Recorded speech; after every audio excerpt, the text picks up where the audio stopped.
How to know if we are being tested or being punished by Allah when we are faced with calamities? This is a good question. However, we cannot know. So I became sick. I got an illness.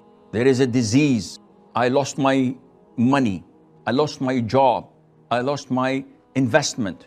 How would I know if this is a test from Allah to elevate my status in Jannah, or it is a punishment that Allah Azza wa Jal is punishing me for sins that I have committed?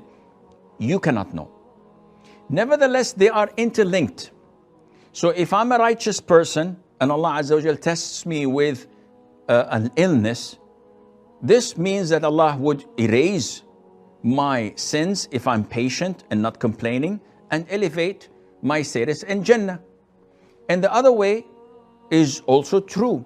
If I'm a sinful person and Allah tests me with a calamity, with an illness or with poverty or loss of job, and I become humble and patient, I do not complain, I do not object to Allah's ruling, but on the contrary, I acknowledge my sins, then this would erase my sins and elevate my posture and position in Jannah, inshaAllah.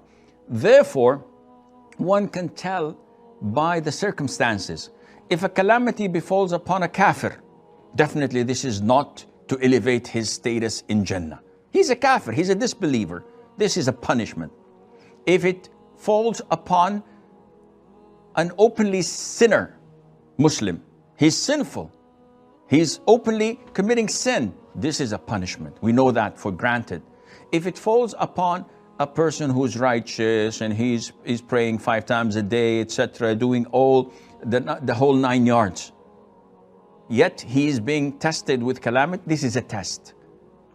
When does it become a punishment? If he starts to complain and he's impatient and he's objecting to Allah's rulings and decree, though before the calamity he was a person of prayer, fasting, charity and righteousness. In this case, it becomes obvious that this is not a test, this is a punishment.